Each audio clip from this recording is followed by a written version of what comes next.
collections into a larger collection. These sets can be homogeneous or the same or heterogeneous and different. So we have some examples. Henry has 2 balloons and Billy has 3 balloons. How many balloons do they have together? And that's a homogeneous set. The sets are the same, both balloons. And then Janessa has 1 apple and Gage has 6 grapes for snack. How many pieces of fruit do the kids have? 2 plus 1 equals 3. 3 plus 1 equals 4. Important skills to develop for addition are effective strategies to combine sets, use addition algorithms, recognize and use properties of addition, and quick recall. 6 plus 1 equals 7. Scope and sequence for addition is, in kindergarten you start with simple joining and separating activities. First grade is new strategies like using the number line or length-based models. In second grade they should be getting quick recall of math facts and the arithmetic representations and beginning into multi-digit. In third through fifth grades, the addition is embedded within other content. Add 'em up, add 'em up. Add 'em up, add 'em up. Add 'em up, add 'em up. For teaching addition, use collaborative small groups for problem solving, give them opportunities to communicate their thinking, provide some direct instruction to clarify misconceptions and different concepts, and provide them with multiple ways of representing the same concept, and most importantly, use lots of manipulatives.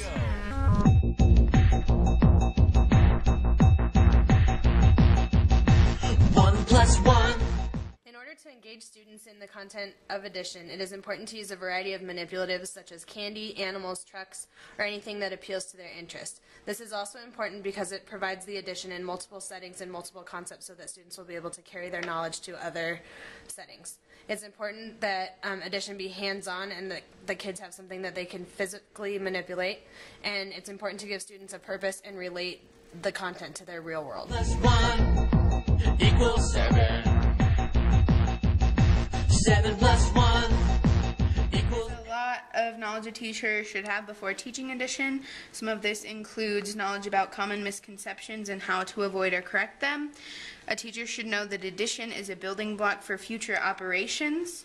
Teachers should also know how to use different algorithms and representations of a problem. So if we have 4 plus 4 equals 8 vertically, 4 plus 4 equals 8 in the horizontal form, and a set of 4 and a set of 4 that is the same as a set of 8.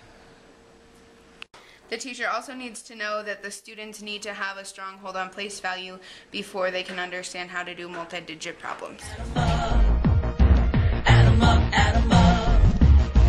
Add 'em up, add 'em up. Potential pitfalls when representing addition are that students misunderstand the meaning of the equal sign. It's important to not introduce the equal sign too early to avoid students developing this misconception.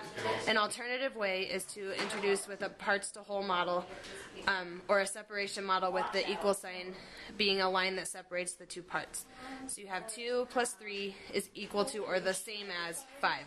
It's important to watch your language and not introduce the equal sign or the term equal too early so that students do not develop this misconception.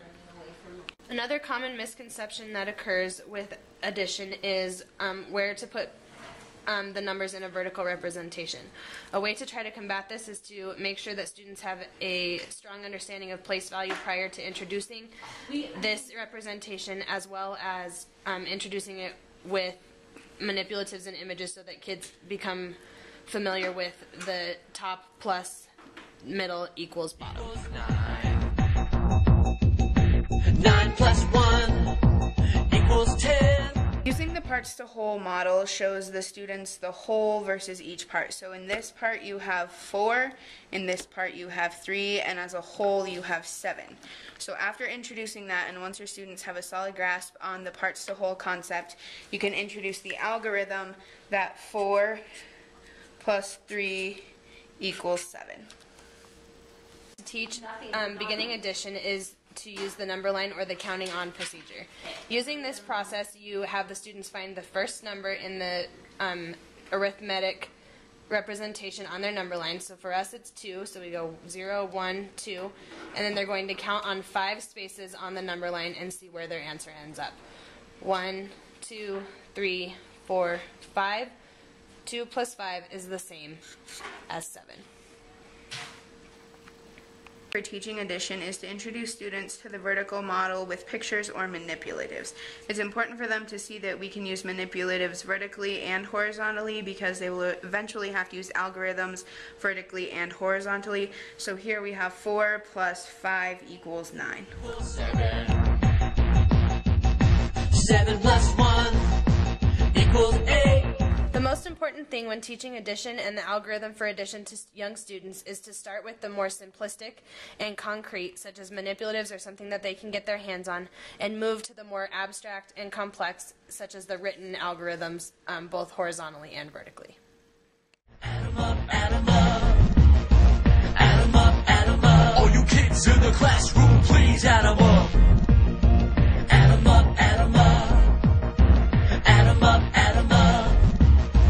Add 'em up, add 'em up. All you kids in the classroom, please add 'em up.